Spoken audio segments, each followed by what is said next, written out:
Halo, salam sehat. Selamat bertemu kembali dalam pembelajaran kali ini. Kali ini kita akan belajar tentang perkembangbiakan tumbuhan secara generatif.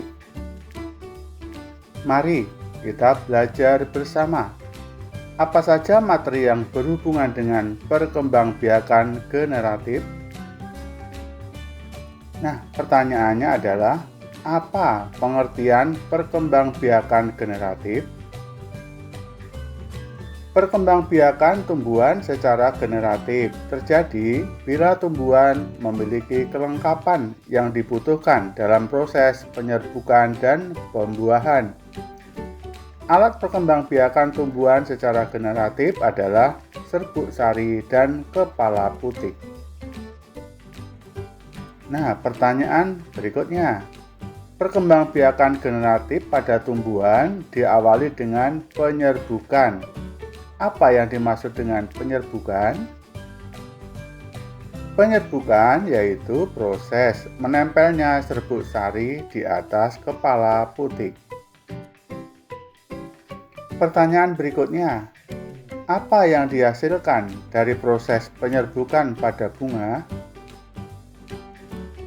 Penyerbukan selalu disertai dengan pembuahan akan menghasilkan buah. Proses perkembangbiakan generatif diawali dengan penyerbukan. Setelah terjadi penyerbukan, pada serbuk sari tumbuh buluh serbuk sari yang menuju ruang bakal biji.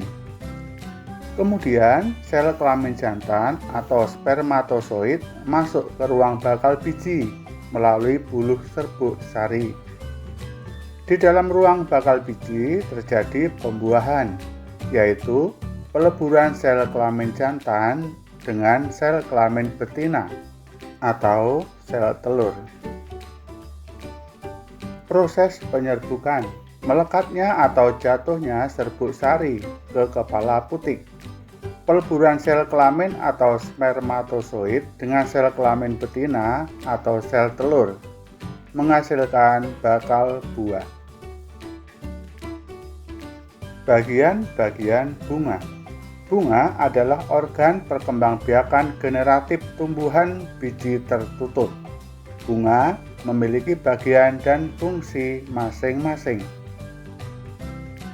Secara umum, bagian-bagian bunga adalah mahkota, kelopak, dasar bunga, kepala sari, benang sari, kepala putik, tangkai putik, bakal biji, dan tangkai bunga.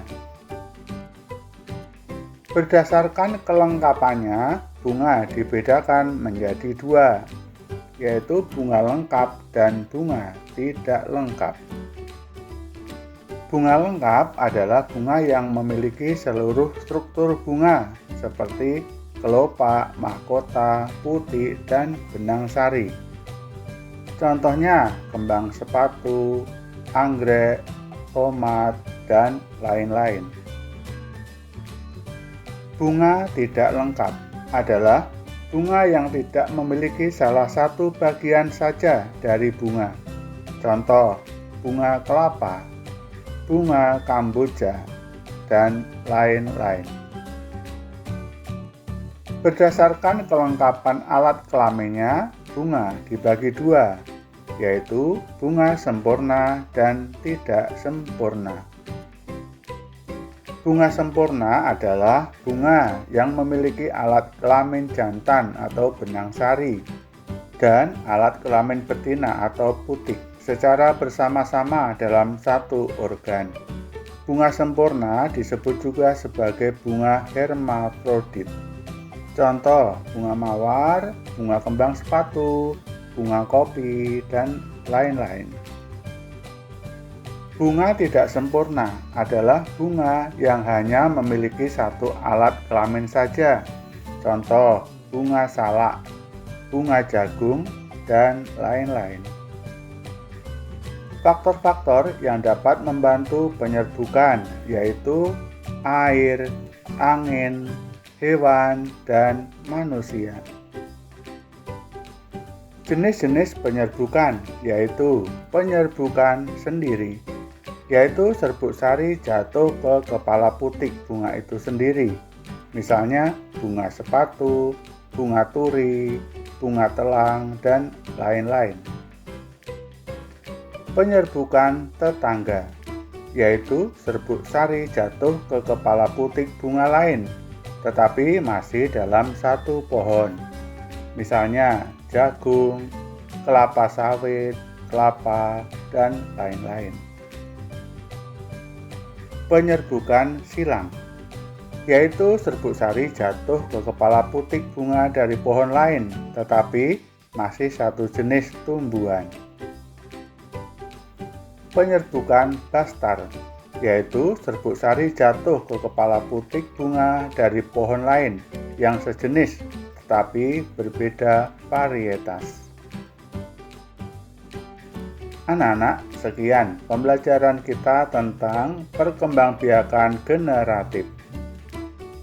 Semoga anak-anak dapat memahami materi pelajaran kali ini dengan mudah.